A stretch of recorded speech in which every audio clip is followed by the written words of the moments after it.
a tantos kilómetros, miles de kilómetros de distancia.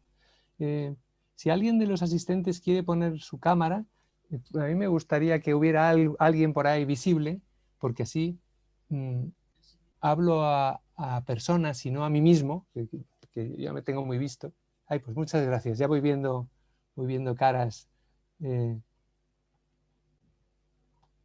Está bien, así ya sé a quién hablo y veo si ponéis cara rara ante lo que digo.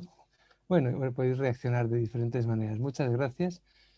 Bueno, empezaré con un mantra. Ya que voy a hablar de mantras, empezaré con un mantra que es el Dhyana mantra, el mantra Dhyana Shloka, la estrofa de meditación de mi maestra, que es Amma, Mata Amritanandamayi. Normalmente los actos que hacemos con ella empezamos con este mantra,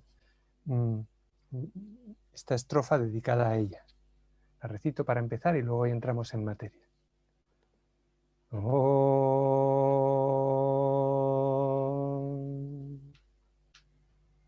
Dhyayamon dhavala vagunthanavatim tejo majin naishtikim snigdha panga vilokinim bhagavatim mandasmita shri mukhim vatsalyam ritavarshinim sumaduram sankirtana lapinim shyamangim madhusikta suktim Amritanandatmikam Ishwarim. Om Amriteshwariye Namaha. Om Amriteshwariye Namaha. Om Amriteshwariye Namaha. Bueno, como sabéis, es tradición empezar y terminar todo acto relacionado con el yoga con mantras. Cuando se pronuncia el mantra, se inicia un espacio, un tiempo sagrado, especial. Todo lo que se hace en ese tiempo tiene una dimensión especial, como más profunda, más elevada, distinta de lo habitual. Por tanto, esta charla de 1 hora no me la tomo como una mera clase académica, como cuando voy a la universidad y tengo mis alumnos, etcétera, que es muy interesante, pero aquí estamos entre yogis, estamos entre practicantes de yoga, así que esto que voy a decir me lo voy a tomar un poco como swadhyaya, como estudio espiritual, como una práctica de yoga. El estudio también es un elemento importante dentro del yoga. El yoga es 100% práctica, pero una de las prácticas del yoga es el estudio, la reflexión, el estudio de las escrituras, etc. Bueno, pues así es como voy a enfocar este rato, porque me siento como entre compañeros. Básicamente, ya veo que igual que en España, entre compañeras. Bueno, cosa que también está bien. Empiezo un poco diciendo algunas ideas generales sobre los mantras, la parte más teórica. Mantra. Muchas veces se dice mantra viene de tal palabra o de tal otra, pero verdaderamente el origen de la palabra mantra, el significado de mantra, mantra se compone de la raíz man, la raíz verbal man, que significa pensar, y el sufijo tra, que significa un instrumento. Mantra, por lo tanto, es un instrumento que sirve para pensar de una manera determinada, es decir, para orientar la mente en una dirección determinada. Sirve para controlar nuestra mente y orientarla hacia donde queremos. Recordemos la definición más clásica de yoga. Yogas chitta vritti nirodha. El yoga es el aquietamiento, el control de los procesos mentales. El mantra es un instrumento que sirve para ese objetivo que pretende el yoga. Es un instrumento privilegiado y muy antiguo, como veremos ahora. ¿Qué es un mantra? Pues es una sílaba o una palabra o un conjunto de palabras, una frase o hasta un texto completo, pero que tiene un poder especial. Hay mantras de una sílaba y mantras que son textos largos que uno tarda media hora en recitarlos, por ejemplo, un mantra védico. Y estas palabras o estos textos tienen un poder especial. Hay 2 tipos de mantras. Vamos a ver que hay muchas clasificaciones de los mantras. La primera, muy general, es hay mantras mágicos y mantras espirituales. Los mantras mágicos sirven para conseguir movilizar fuerzas ocultas y conseguir fines mundanos a los que uno aspira. Uno desea conseguir tal cosa, repite unos mantras o recurre a unos mantras y eso le permite conseguir ese fin, satisfacer un deseo.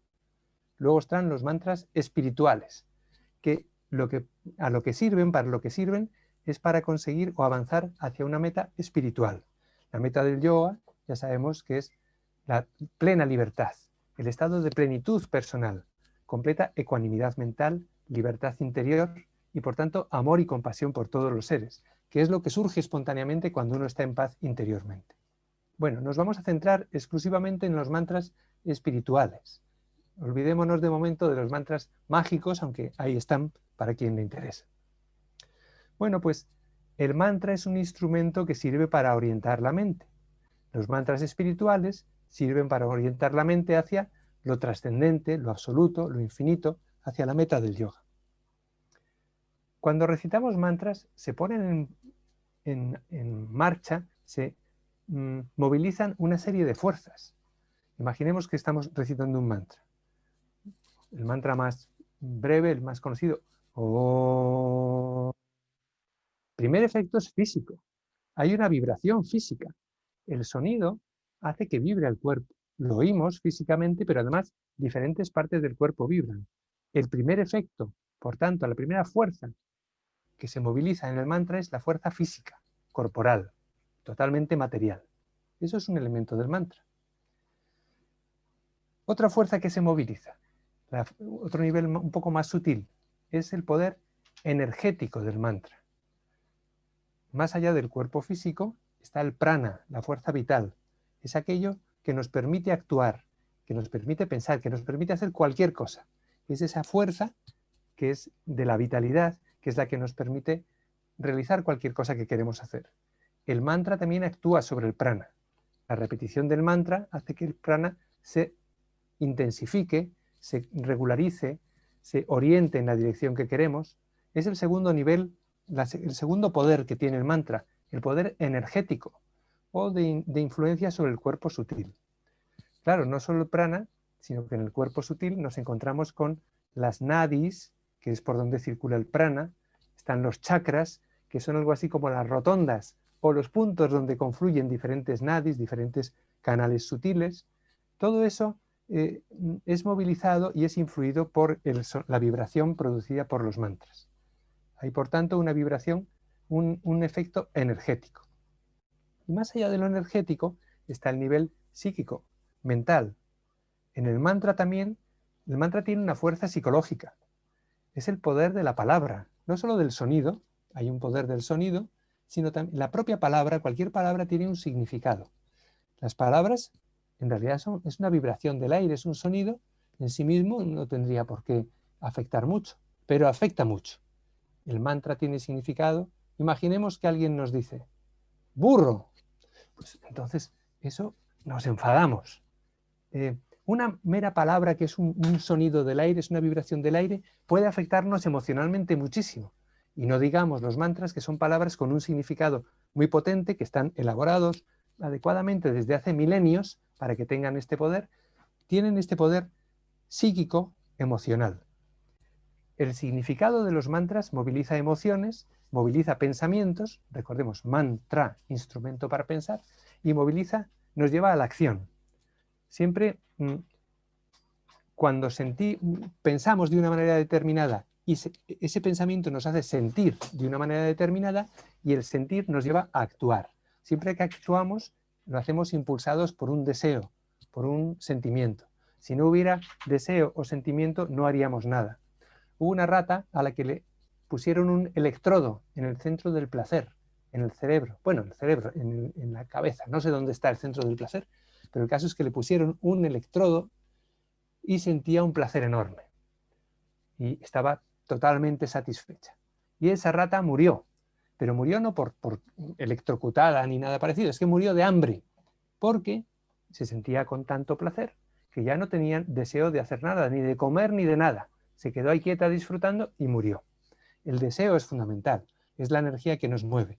Los mantras también influyen y dirigen, influyen en los deseos, los modifican y por tanto influyen directamente en nuestra manera de actuar.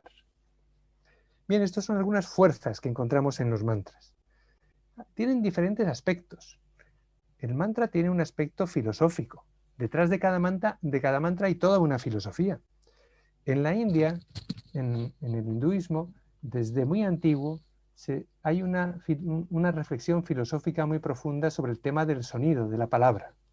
Ya en los himnos védicos, hace 3.000 años, sí, más de 3.000 años, 3.000, 3.500 años, en los himnos más antiguos de los Vedas encontramos himnos dedicados a Vach, que es la palabra. Se dice que la palabra es la creadora de todo el universo, es lo que está detrás de todas las cosas, la que gobierna todo lo que hay. Himnos muy antiguos que ya comprenden la importancia tan grande que tiene la palabra. Poco después, en los Brahmanas, en las Upanishad, encontramos ya la sílaba Om. Om es la sílaba que representa y que expresa la realidad absoluta, el Brahman. De Om hablaremos después, ya con más detalle. Solo estoy recorriendo un poco la historia de la filosofía o de algunas menciones de la importancia, el poder de la palabra en el pensamiento hindú. Más adelante hubo un gran filósofo que se llamaba Bhartrhari. Este era un gran poeta, un gran filósofo, gran político, una persona muy importante que tenía una filosofía muy interesante que se llama Shabda Advaita, es decir, la no dualidad de la palabra. Lo que él decía es que lo único que existe es la palabra, con mayúscula. A eso lo llamaba él Shabda Brahman, el Brahman palabra.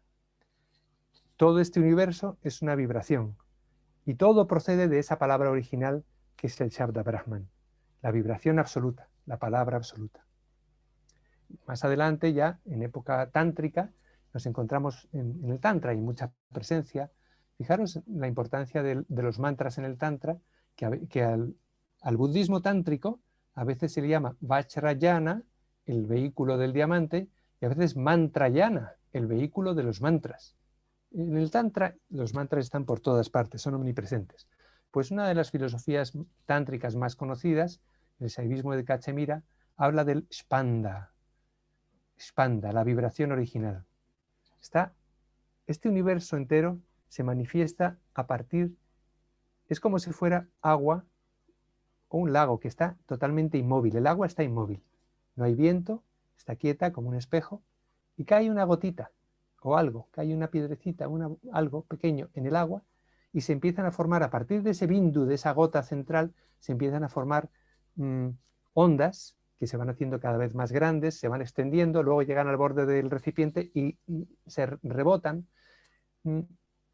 Lo que viene a decir esta filosofía es que de lo absoluto, que es trascendente, que es inconcebible, que está más allá de todo, el primer punto a partir del cual surge todo el universo es ese Spanda, esa vibración en el seno de lo absoluto. Y todo este universo es vibración, es manifestación de esta vibración. El Shaivismo de Cachemira tiene muy desarrollado, se dice, de esta vibración surgieron todas las letras del alfabeto sánscrito y cada letra representa un aspecto del universo. Bueno, hay un gran desarrollo filosófico en relación con el Spanda, con la palabra en el tantrismo, en el tantra. Recordemos también el Evangelio de San Juan, cómo empieza. En el principio era el verbo, la palabra, y la palabra estaba en Dios, y la palabra era Dios. Eso lo encontramos también fuera de la India, pero en la India muy a fondo.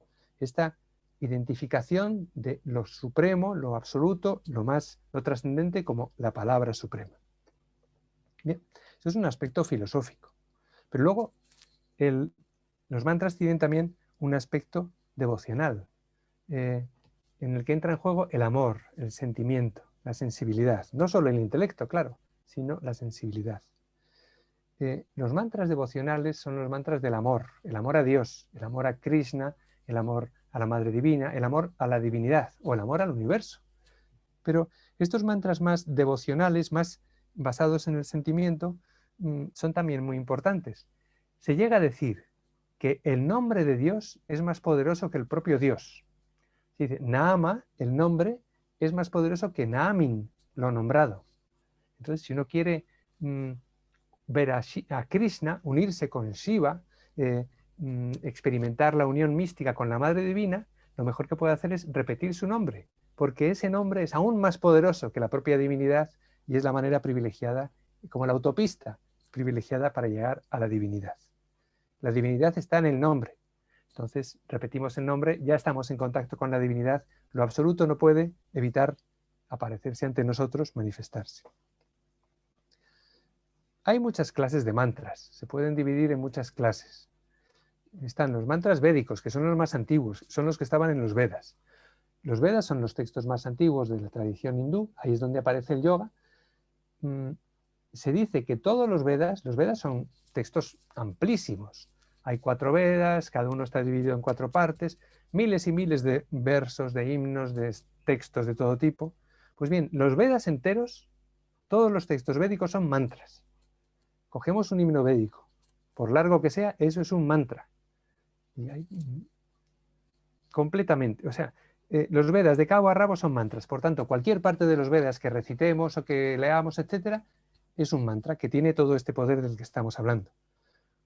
Uno de los himnos de los mantras más conocidos de los Vedas es el Gayatri Mantra, del que después hablaremos un poco. Y otro muy importante es Om, que ya hemos mencionado. Y hay otros cuantos. Son los mantras más antiguos, los mantras que se encuentran en los Vedas. Pero después, en la historia del yoga, llegamos a otros textos que son los Puranas y las epopeyas.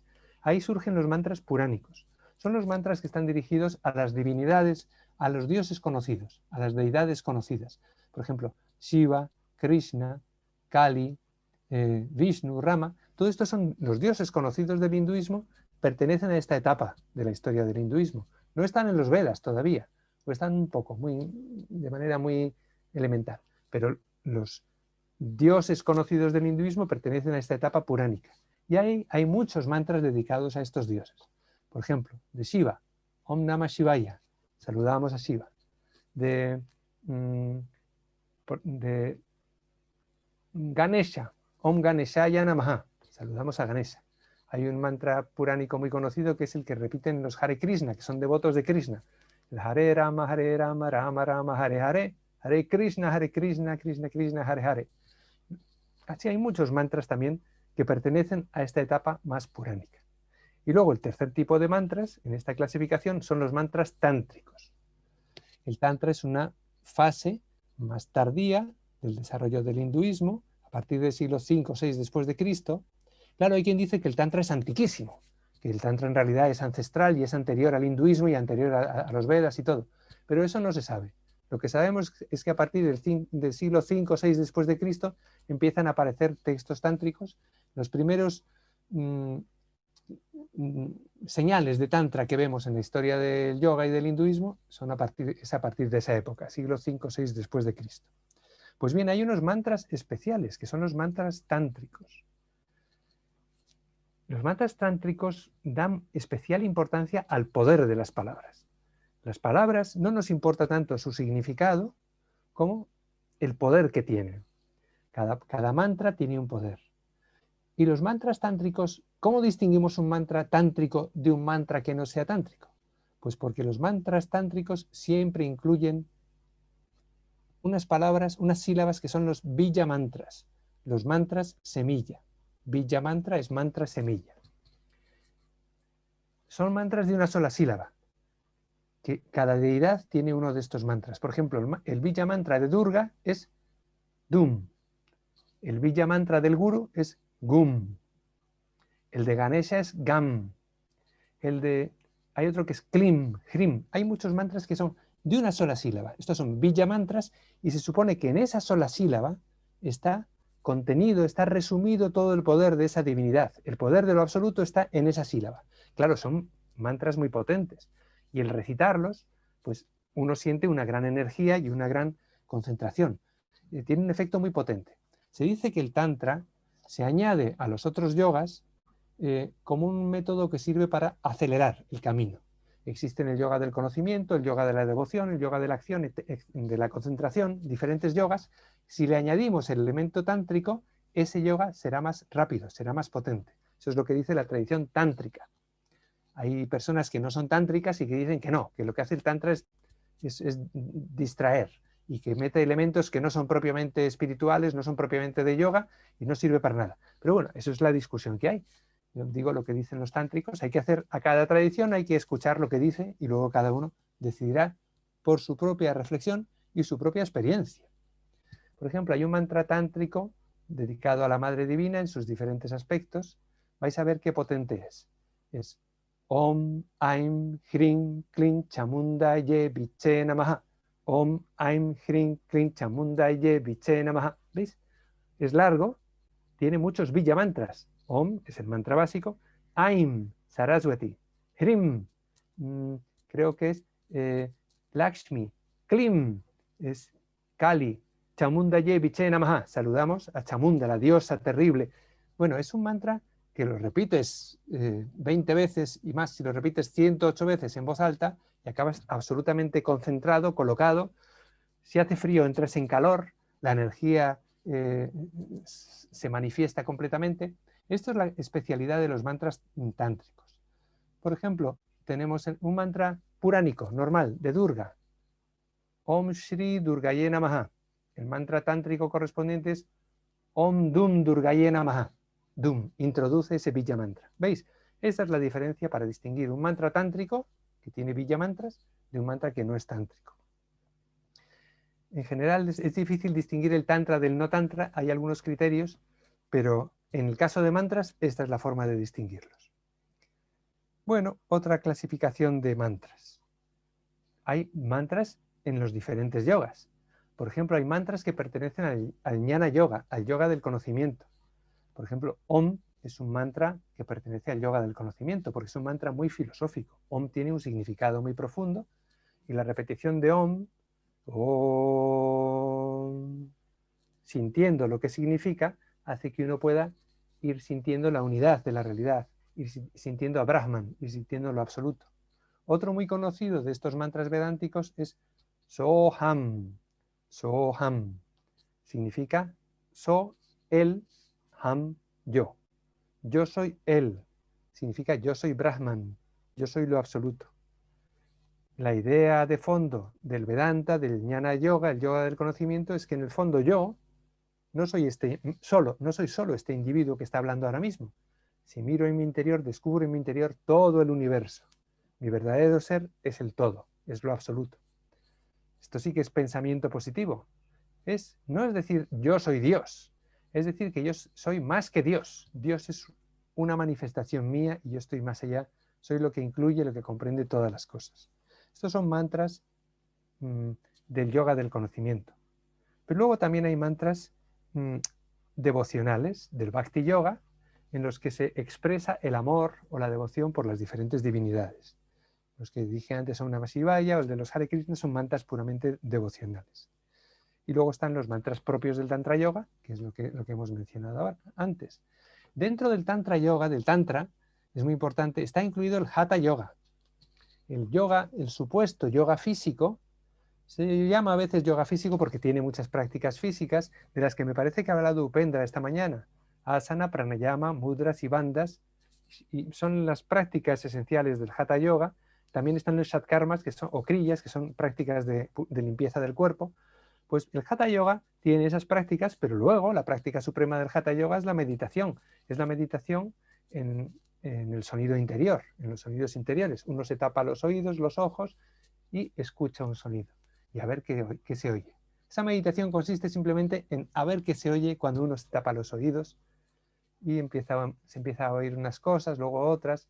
Ahí veis, es una meditación en el sonido que está ahí siempre presente.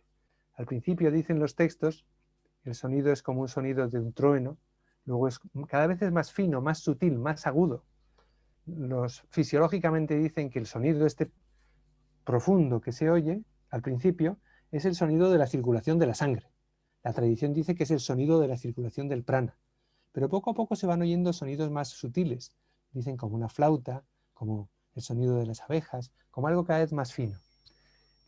Fisiológicamente se dice que cuando uno llega a oír un sonido muy fino, ese es el sonido de la corriente nerviosa, que se oye como algo muy agudo, muy sutil. Pero la tradición dice que no, que eso es el prana de otra manera, en un nivel más profundo, más sutil. Y también se puede oír el movimiento, la vibración de los chakras, según la tradición. Cada uno, según sus preferencias, puede escoger una explicación o la otra.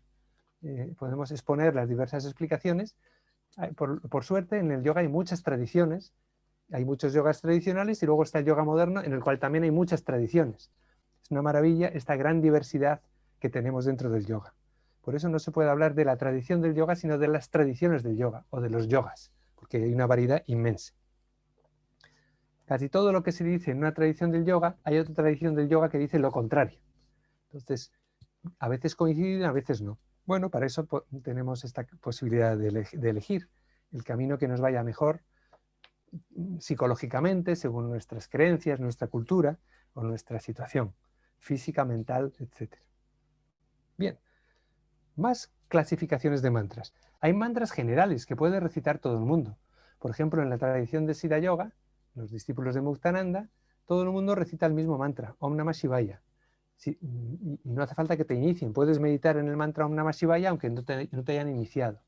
Y hay otros mantras que Om, uno puede meditar en Om, es un mantra general y que también no hace falta estar iniciado en él para ir meditando en él.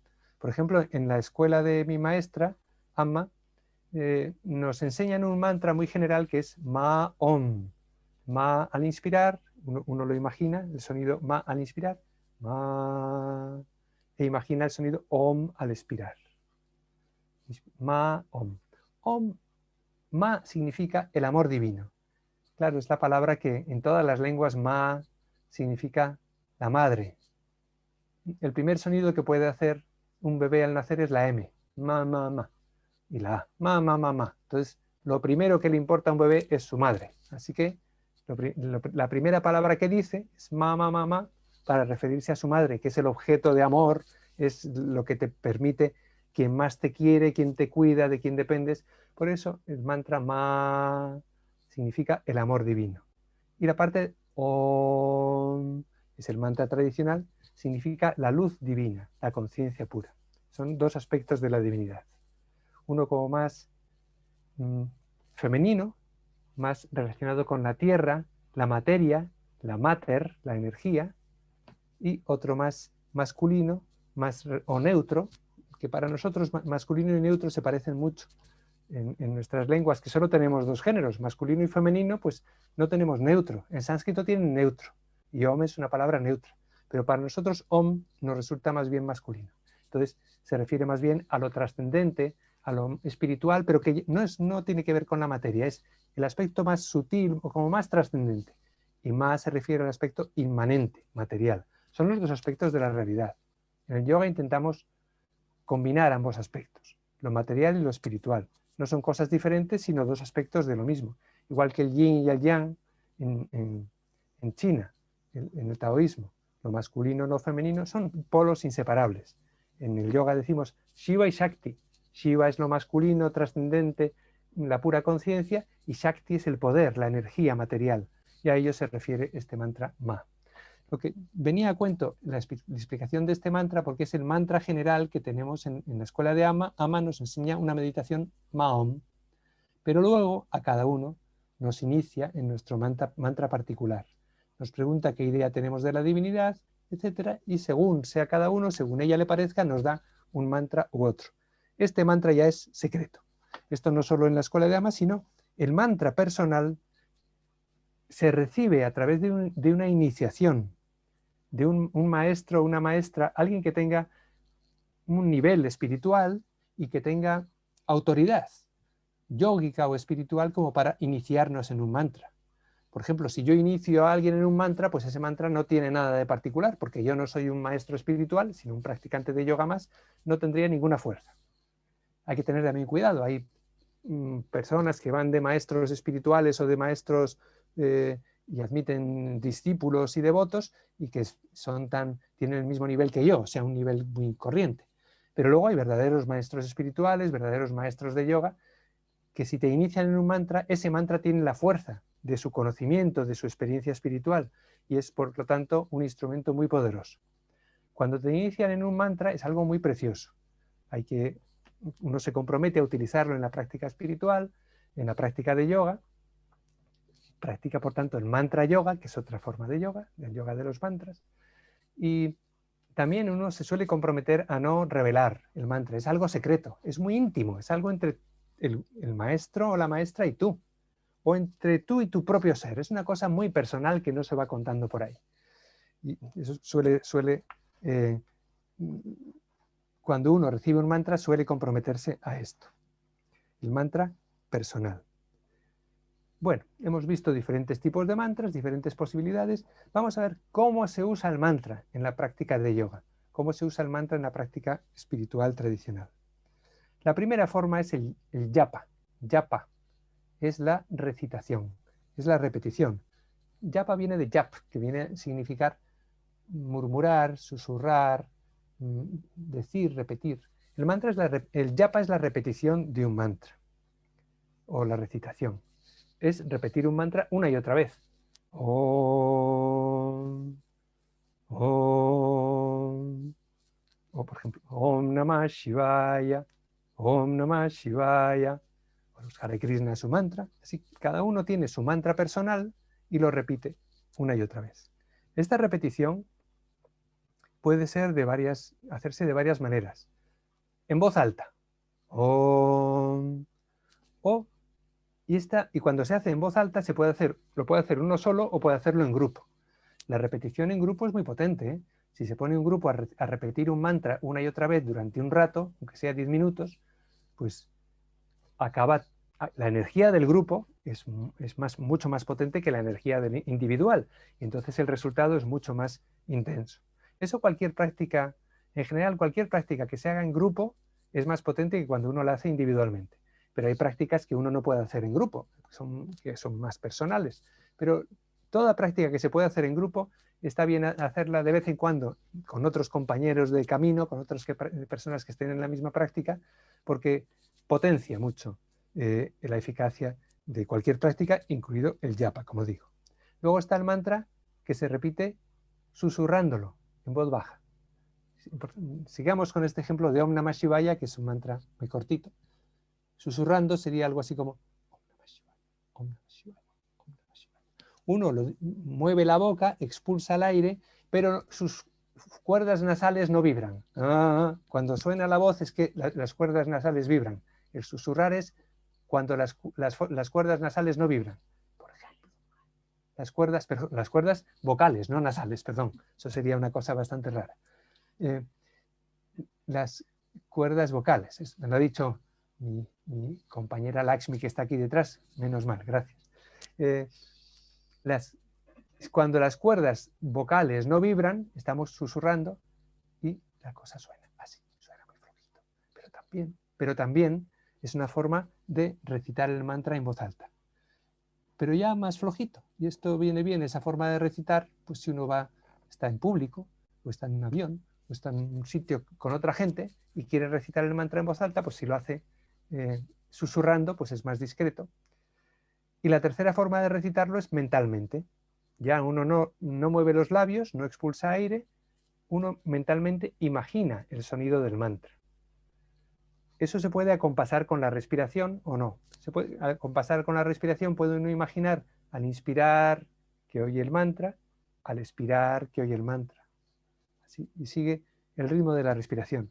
Es muy importante en las prácticas mentales conseguir un ritmo, porque el ritmo hace que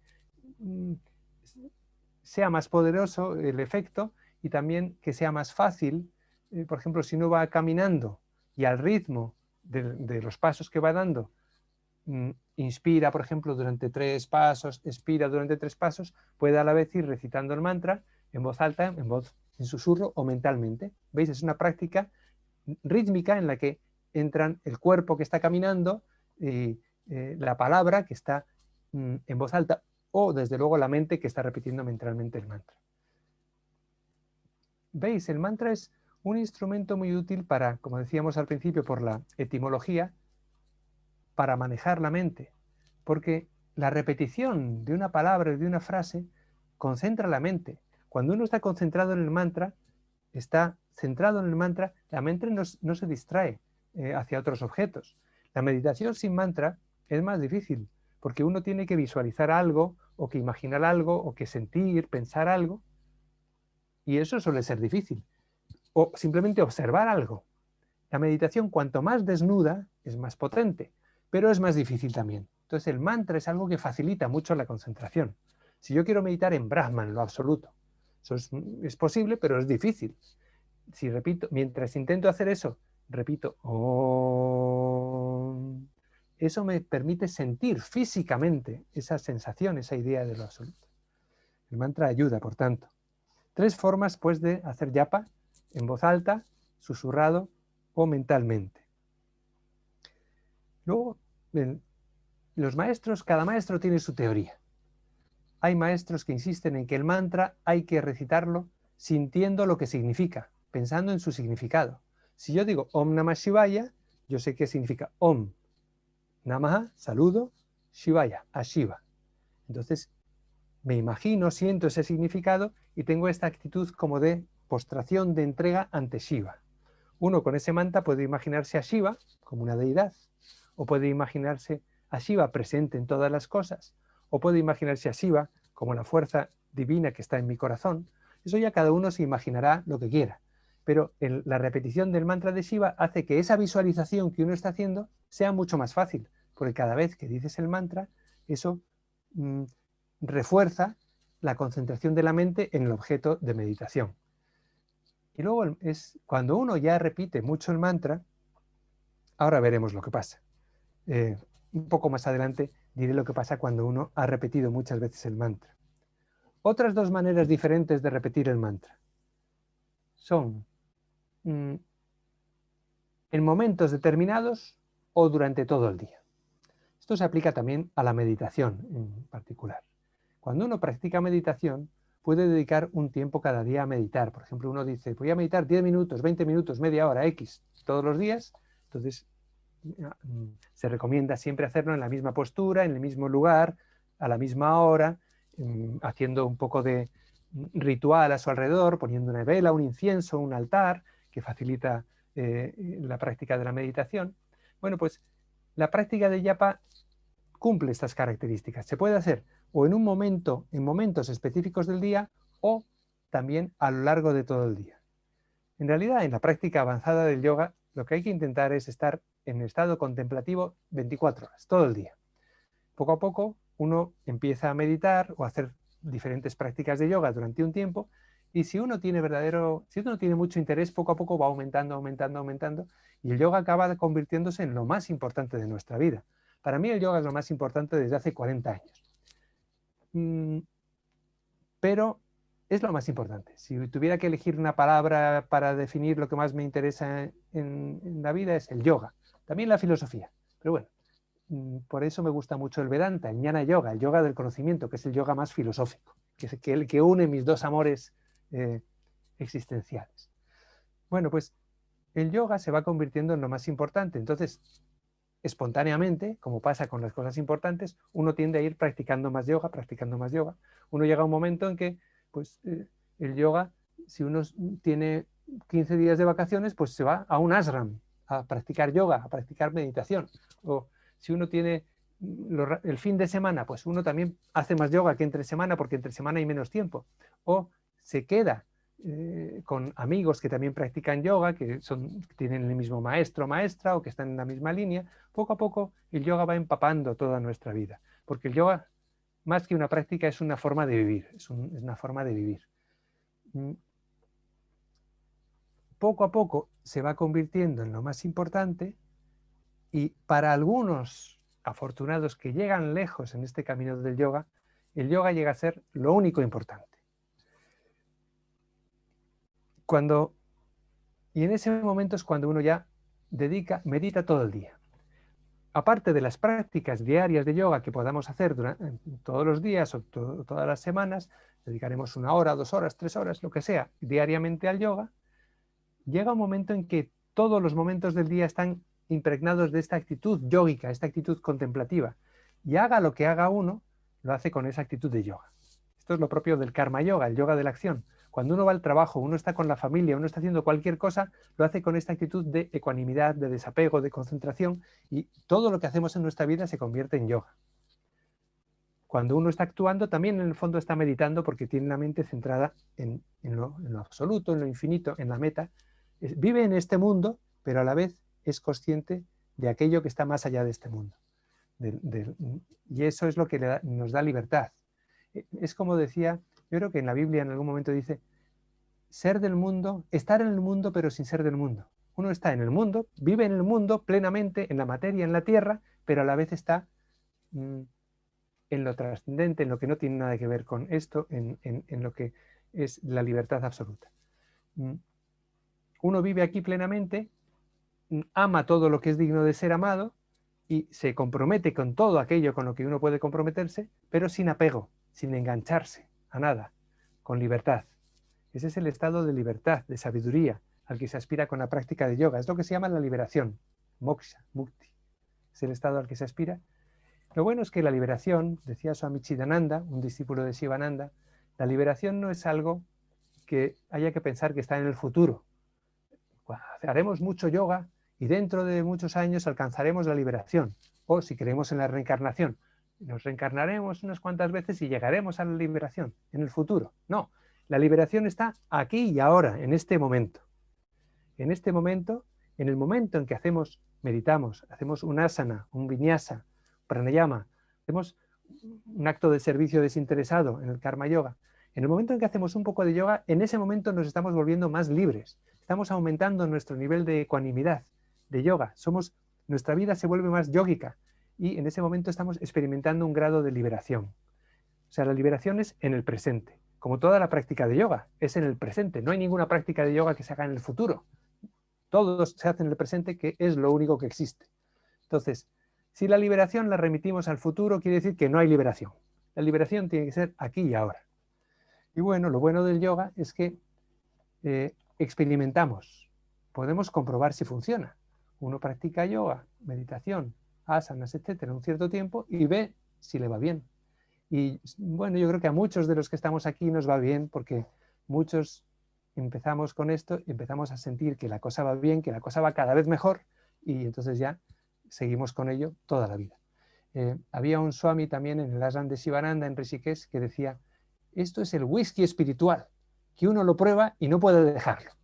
Pues eso puede pasar con muchísima gente con la práctica de yoga. Lo probamos y ya vemos que es que mejora nuestra vida. Entonces, ¿para qué lo vamos a dejar? Sería una tontería dejarlo. Bien. Bueno, pues el japa es la forma principal de practicar el yoga. Y el japa, el mantra facilita mucho esta práctica continua, porque uno puede repetir el mantra, por ejemplo, si uno está caminando por la calle, puede repetir el mantra. Si uno está esperando el autobús, también. O fregando, cocinando, haciendo cosas manuales, puede repetirlo muy bien. Pero llega un momento en que cuando uno ha repetido el mantra suficientemente, uno se compenetra con el mantra. Entonces el mantra se repite solo, automáticamente. Ya no es uno que dice, voy a repetir el mantra, sino que el mantra se ha convertido en parte de nuestra vida. Estamos ya compenetrados con el mantra y a través del mantra estamos compenetrados con aquello hacia lo que apunta el mantra, con Dios, con lo absoluto, con nuestro verdadero ser, con aquello que sea la meta de nuestra práctica.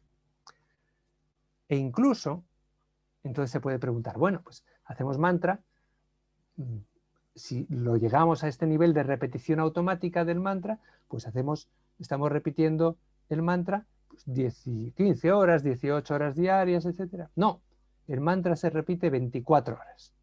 Porque si uno dedica a la práctica, o incluida la repetición del mantra, todo el día, luego de noche sigue con la práctica. Es decir, en sueños uno sigue repitiendo el mantra. El mantra no para nunca. Te despiertas y lo primero que viene a tu cabeza es el mantra. O sea, ya está uno como obsesionado, pero es una obsesión buena porque te libera. Cuando uno se engancha a un objeto material o a una persona, a una circunstancia, etc., uno se vuelve un poco esclavo de eso. Pero esto no, el mantra no es algo que te esclaviza, es algo que te abre la mente y te libera de toda dependencia relativa.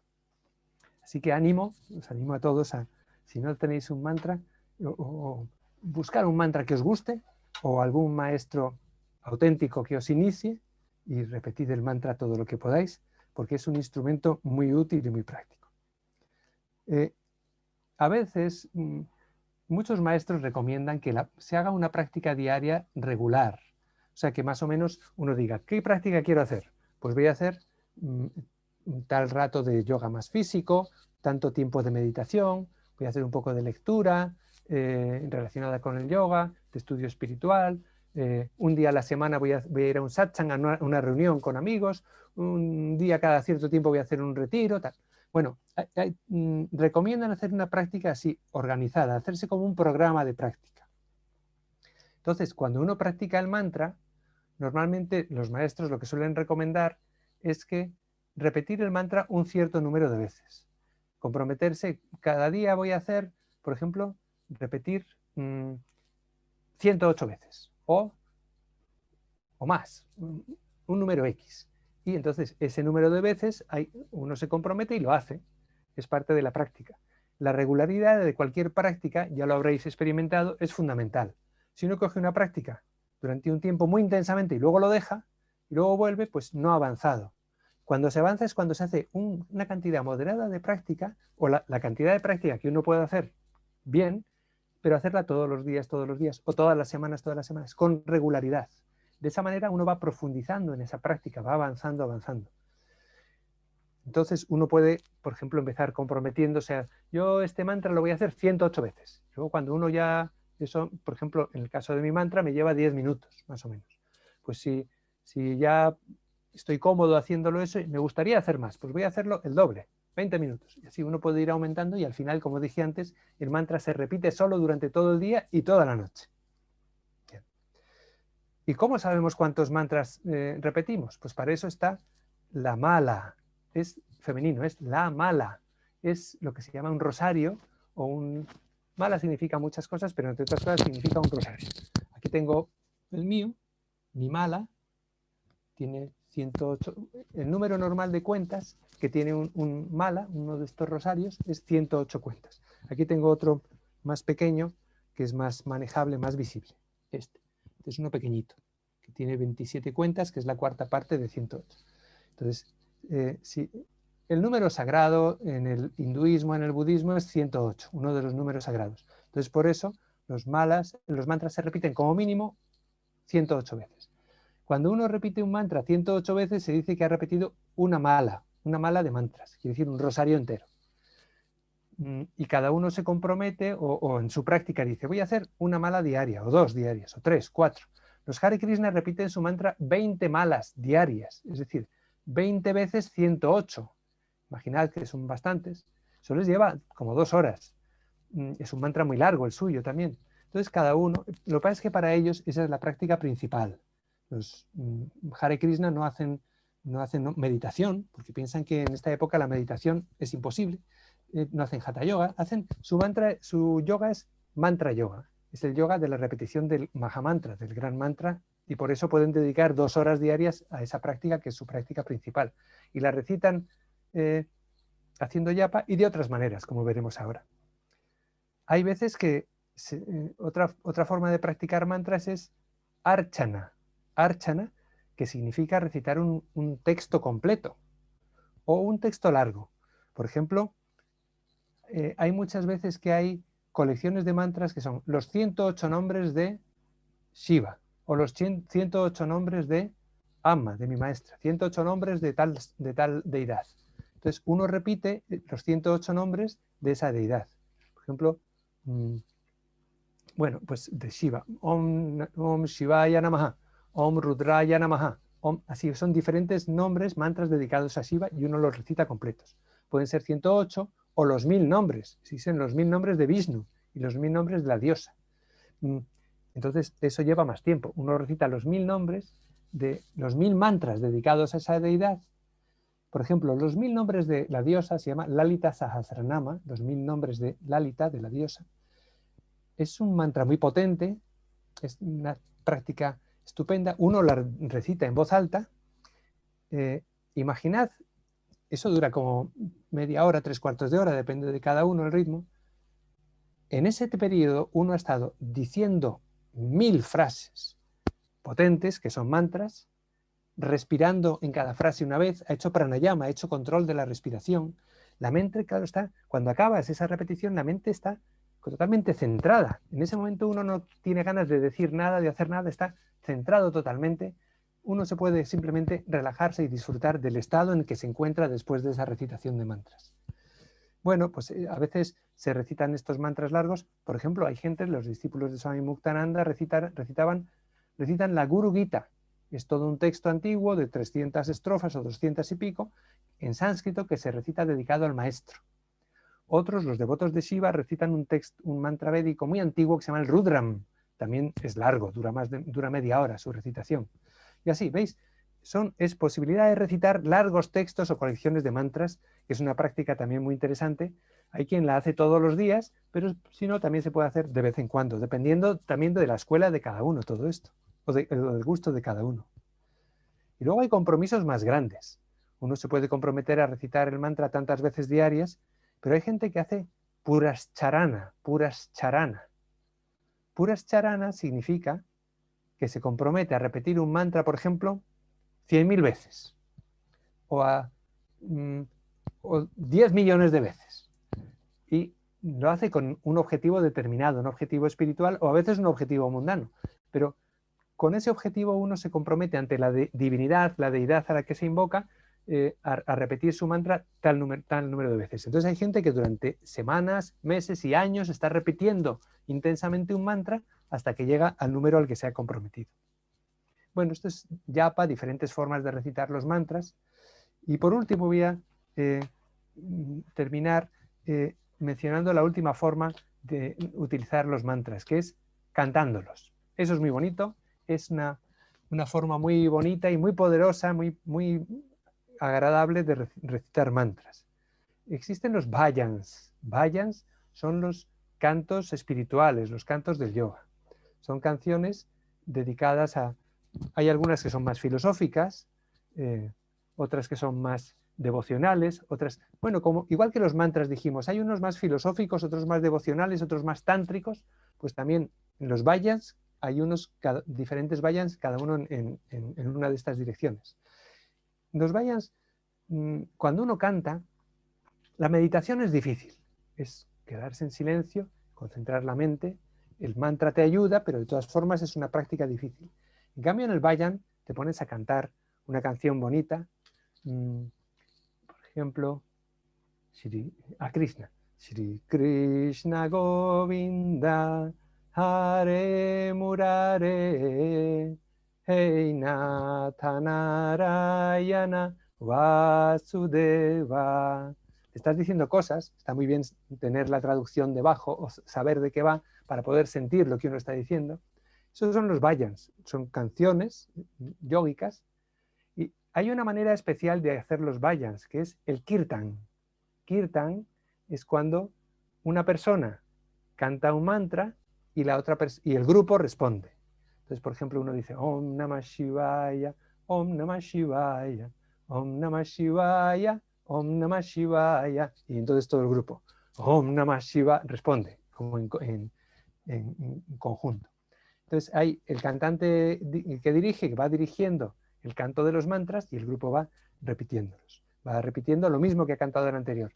Esta es una forma muy fácil de cantar bhajans, porque aunque uno no se sepa la canción entera de memoria, como lo que tiene, bueno, suele tener, los occidentales tenemos el texto delante porque está en sánscrito y es difícil entender acordarse de lo que ha dicho la persona, pero como acabas de oír la música y acabas de oír cómo se pronuncia, pues es una manera fácil de practicar. Ama nos dice, y muchos maestros dicen, que el bhajan, los cantos espirituales, son más fáciles que la meditación. Eso está claro. Eso, en cuanto uno se siente a meditar, se da cuenta enseguida porque la mente se va por ahí y vuelve al cabo de un rato. Sabemos todos que meditar no consiste en concentrar la mente, sino en traer la mente una y otra vez al objeto del que nos hemos distraído. Eso es la meditación verdaderamente para casi todos. Pero bueno, por lo menos la concentramos un poquitín más de lo normal y eso ya es algo positivo. Pero el mantra no está cantando, los ruidos exteriores no pueden distraernos porque estamos haciendo ruido nosotros mismos. Otra cosa es que los vecinos se puedan quejar de tanto canto y tanto armonio, pero por lo menos es más fácil concentrarse en aquello que estamos haciendo que en la meditación en silencio. También, como dije antes, la meditación cuanto más desnuda, es más directa y es más rápida, pero el camino directo es para muy poca gente. A la mayoría nos vienen bien ayudas indirectas para concentrar la mente, para controlar la mente, primero controlar el cuerpo, mediante asanas, pranayama, etc. para hacer meditación, mejor primero repetir o incluso cantar los mantras con los cuales la mente se concentra mucho más fácilmente. Bueno, pues veo que se ha terminado mi hora. Tenía material para infinito, creía que tenía material para esta hora, pero tenía material para 4 horas por lo menos, que era el resumen de un curso que había dado de muchísimas horas sobre mantras, pero bueno, hemos visto un poco como la parte teórica general. Otro tema sería la parte práctica. La parte práctica, esa en general hay que aprenderla directamente de un profesor que nos enseña a pronunciar, a recitar correctamente, el significado, etcétera. Pero bueno, de esto podemos hablar si queréis, si hay preguntas ahora. Voy a terminar la intervención. No, ahora no. Diremos un mantra. Cuando acaben las preguntas propondré que recitemos juntos un mantra que pondré en la pantalla compartido para que podáis leerlo. Y bueno, de momento ya he terminado. Muchas gracias y si tenéis alguna pregunta o alguna intervención, pues aquí estoy a vuestra disposición. Javier, ¿me escuchas? Yo tengo una pregunta. Sí, sí, te oigo muy bien. Ok, bueno, la charla extraordinaria, qué cantidad de información interesante. Muchas gracias. Gracias, gracias. A ver, una consultita. Hace poquito escuchaba a un discípulo de Krishnamacharya, que se llama Mohan, que hablaba que a Krishnamacharya le preguntaron cómo vivió más de 100 años, ¿verdad? Ah, sí. Y dicen que él dijo que era gracias al pranayama y al canto védico. Claro. Krishnamacharya combinaba mucho el uso de cantos védicos con pranayama, de forma que él hacía inhalaciones muy profundas y pues lo que escuché de Mohan decía que Krishnamacharya cantaba 40 palabras en una sola exhalación. O sea, hacía esta combinación del canto de mantras con la respiración. ¿Esto será innovación de Krishnamacharya o es algo que otros maestros enseñan, o sea, de que el canto de mantras sea una práctica de pranayama?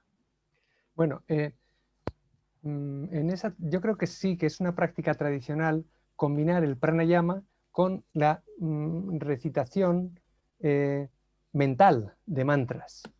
Luego, otro tema distinto, eso en la escuela de Krishnamacharya, claro, lo llaman samantraka abhyasa, la práctica con mantras o sin mantras. Y claro, ellos dicen que la práctica con mantras es más potente, pero eso también lo vemos en otros maestros y me parece a mí que sí que está en la tradición, sobre todo en la práctica de pranayama. O sea, cuando uno está inspirando, puede imaginar el mantra. Cuando uno está reteniendo la respiración, también puede contar, por ejemplo, el tiempo que está pasando, Om 1, Om 2, o repitiendo su propio mantra. Esa combinación yo creo que es tradicional, pero tampoco podría asegurarlo con total certeza, porque viendo los textos clásicos del Hatha Yoga, parece que cada práctica va un poco por separado. Pero me parece que sí que tiene pedigrí. Esta combinación de diferentes prácticas sí que es propia y es típica de la tradición del yoga. Y esa combinación de mantras con prácticas de Hatha Yoga no me extrañaría en absoluto que sí estuviera en la tradición del Hatha Yoga. Otro tema es el canto védico. Canto védico muy interesante. Bueno, tuve la suerte de poder hacer un curso de canto védico en la escuela de Krishnamacharya. Es un curso muy, muy interesante de 240 horas de profesor de canto védico. El canto védico es la recitación de los Vedas. Y es una práctica muy, muy potente que se practica en la India desde hace milenios. Tengo aquí precisamente, quería compartir pantalla, pero no he llegado a compartir nada porque no había nada. Bueno, no me parecía necesario, pero hay una parte que sí tengo en relación con el canto védico, con la recitación védica. Aquí está. Hay la recitación védica. Los Vedas se recitan de varias maneras diferentes. Perdona, voy a pedir a mi mujer que me acerque un libro. ¿Me acercas el de canto védico, por favor? Por ejemplo, el mismo mantra que he estado diciendo todo el rato, Om Namah Shivaya. Hay varios tonos, tono medio, tono alto, tono grave. Om Namah Shivaya. Las sílabas tienen una pronunciación exacta, una duración exacta y un tono exacto. Y si uno aprende la recitación védica, eso poco a poco es una práctica, en principio parece una cosa árida, pero es muy bonita se disfruta mucho y permite un gran desarrollo de la concentración, de la capacidad pulmonar también. Por eso no me extraña que Krishnamacharya dijera eso. O sea, cuando uno empieza a practicar canto védico, empiezas una frase y a la mitad ya no tienes aire. Pero al cabo de unos meses de práctica o de un curso de unos cientos de horas, pues empiezas una frase y no la acabas nunca. Y yo soy bastante estrecho de pecho, soy una persona delgadita y tengo poca capacidad pulmonar, pero resisto frases larguísimas, es cuestión de práctica. Luego, el canto védico o recitación védica hay diferentes formas de hacerla. ¿Veis ahí? Diferentes formas, que es recitar el mantra directamente o recitarlo de una manera compleja. ¿Veis? En la primera se recita el mantra, por ejemplo, un mantra. Voy a poner un mantra corriente. Om Namah Shivaya Cha. La recitación directa sería Om Namah Shivaya Cha. Luego hay una recitación en la que se dice primero la primera palabra, luego la segunda.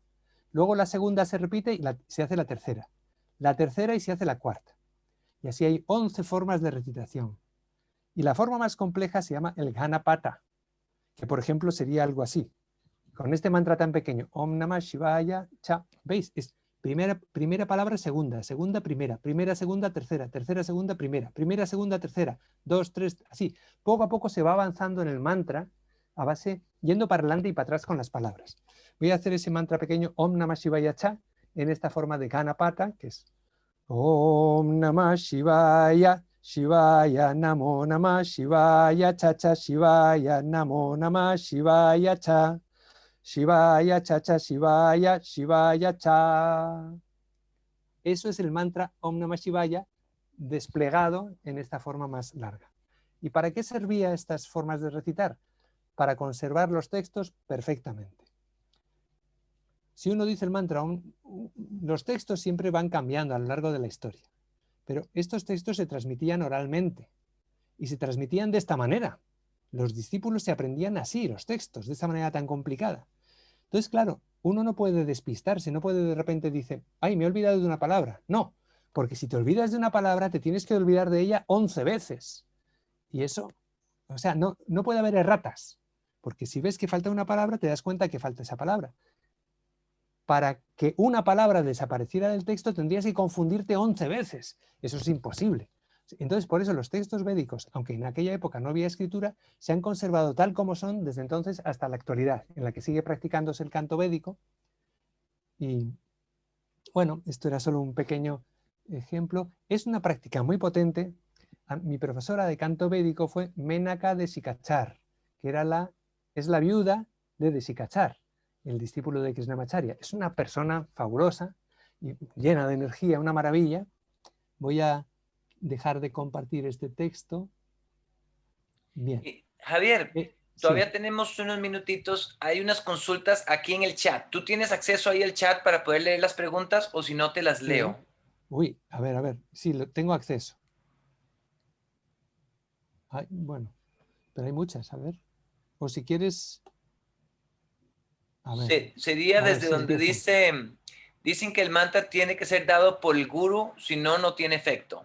Ese es Sí. un comentario. Bueno, hay una pregunta. ¿Qué libro podría recomendarme para leer sobre mantras y tantra?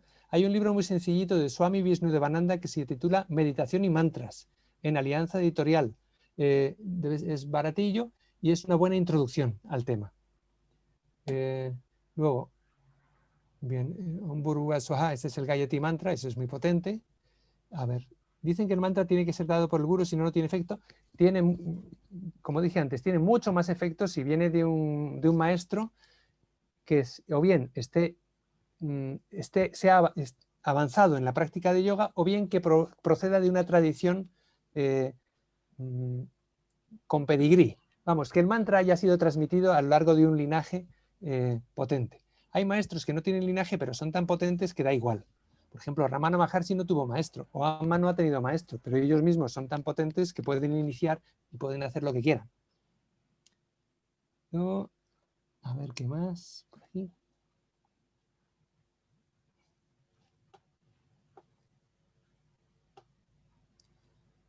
Hola, ¿algún libro? Sí, bueno, el libro es ese, el de meditación y mantras, ese es el más elemental, yo creo que es muy bueno. No solo es habla de todas las formas principales de meditación del yoga, habla de los mantras principales y de cómo utilizarlos, y al final tiene incluso una traducción completa de los Yoga Sutras de Patanjali con un breve comentario, que es el texto principal del yoga. O sea que en su modestia es un libro muy, muy recomendable. Yo le envié mensajes, eso no sé lo que es. Hola, muchas gracias por la charla. Bueno, ahora contestaré lo que dé tiempo. Si alguien tiene más preguntas o comentarios o cualquier cosa en relación con esto, por una parte puedo enviar el texto que tenía en PDF, puedo enviar el texto para que se comparta, o también me podéis enviar algún email. Tengo una página web, www.jruizcalderón.com. Ahí me podéis escribir y yo contesto lo que queráis. Bueno, dentro de un orden, claro. Dentro de este Hay una mundo. pregunta, ¿el amén Sí. es un mantra? Y si lo es, ¿de dónde viene? ¿Qué significa? No, no es un mantra, pero es una palabra que viene a significar así sea, es como, viene a significar así sea. Eso, el Om originariamente era muy parecido al Amén, era algo que se decía en las oraciones y venía a significar algo parecido. Se decía al principio y al final de los otros mantras de las oraciones, pero acabó significando lo absoluto. Creo que los musulmanes dicen amín para el mismo significado. Es simplemente decir, para terminar o afirmar o decir así sea. Cuando decimos en una oración cristiana terminamos con amén, pues queremos decir que así sea. Simplemente es una especie de punto final. En la tradición del yoga, a veces una exposición, una oración o un texto se termina diciendo Om Tat Sat. Om, esa es la verdad. Sería como el final, para terminar. Cuando uno dice Om Tat Sat, quiere decir que ha acabado. Libro, bien, pues el libro es el mismo. Hombre, hay libros infinitos sobre estos temas, pero para empezar ese. Acaba de dar la página o el correo. ¿Pueden repetir, porfa? Bueno, si comparto pantalla, ahí está en alguna página de esta pantalla. A ver, compartir. Melissa puso el sitio web ahí en el chat también. ¿Eh? ¿Ah, sí? Ah, vale, Sí, vale. ahí Bueno, está el entonces era sitio esto. web en el chat. Ah, bien, pues ahí está. Luego volveremos a esta pantalla porque ese es el mantra que quiero recitar al final. Pero de momento salgo. Deja de compartir. Sí, Había, eso, jruizcalderón.com. Muy bien, gracias. había una pregunta de Elena, Javier. Me preguntaba de dónde viene el ocultamiento del mantra personal, qué significa o por qué. Sí, bueno, como dije antes, es algo muy íntimo. Es algo de lo que uno no habla. Es muy íntimo entre tú y aquello con lo que quieres unirte o a lo que quieres llegar. Imagínate que es Dios, o Shiva, o es tu verdadero ser profundo. Es algo muy personal. Entonces, cada vez que uno dice su mantra a otra persona, está como, pierde intimidad, pierde esa fuerza que tiene de lo secreto, de lo sagrado. Es algo tan sagrado que uno no lo comparte con los demás. Es como algo que tú tienes con la persona a la que amas, a la que quieres muchísimo, y que es algo tuyo, tuyo con esa persona. Pues eso no lo vas diciendo. Y si se va diciendo por ahí, es como un poco una traición también. Ese es el sentido. El mantra también es algo esotérico, es algo oculto. Hay mantras, sobre todo dentro de la tradición tántrica, que pertenecen al mundo de la transmisión directa.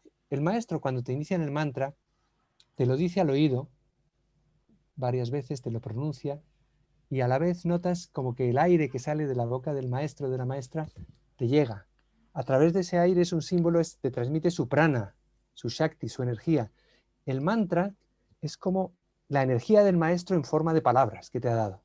Es como que una persona, o el maestro, o Dios, o lo absoluto, o el Atman, lo que queramos, lo que sea nuestro objeto último de aspiración, se te ha entregado de alguna manera a ti. Entonces, por eso es algo que no se comparte. Vamos. Luego, así ahí veo uno. El Bija Mantra de Shiva, ¿cuál es? No lo sé, la verdad. Estoy pensando, no estoy seguro, no lo sé. Pierde efecto, efectivamente. Om o Aum. Bien, en la India siempre se dice Om. Om. Aum no existe en la India. Es O, una O larga y la M al final. No es OM, sino OM. Normalmente se dice OM. Hacerlo un poco expresivamente.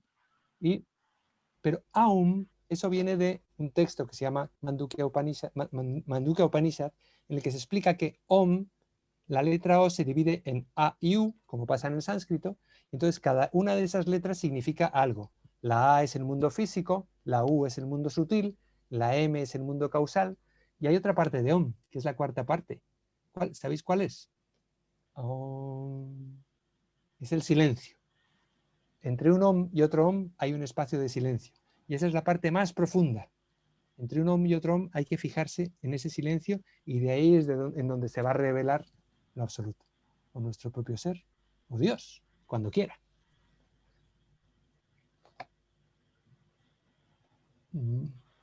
Pues bueno, yo creo que hemos visto todas las preguntas que había en el chat.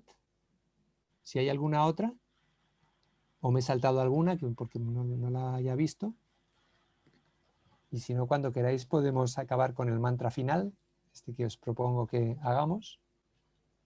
¿Vale? Bueno, pues entonces comparto la pantalla.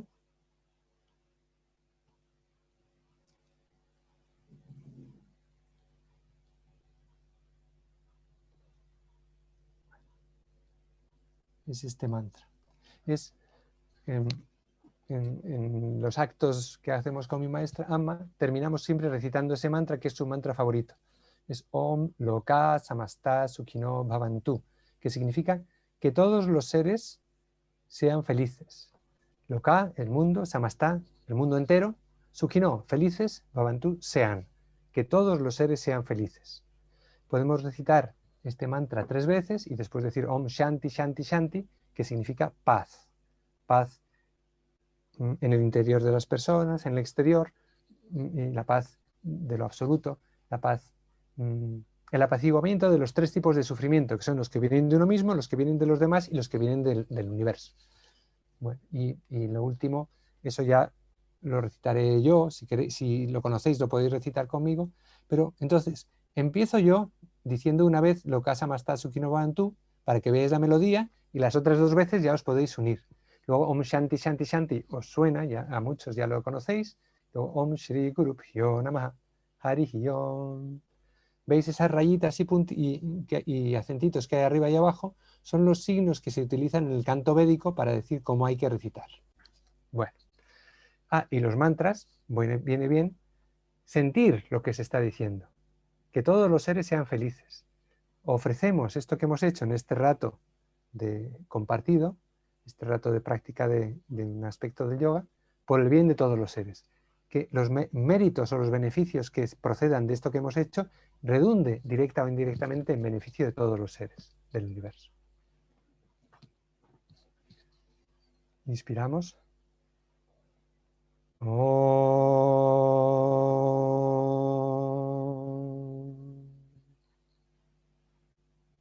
Loka samasta sukhino bhavantu. Loka samasta sukhino bhavantu. Loka samasta sukhino bhavantu. Om Shanti Shanti Shanti. Om Shri Guru Pyo Namaha Harihi Om.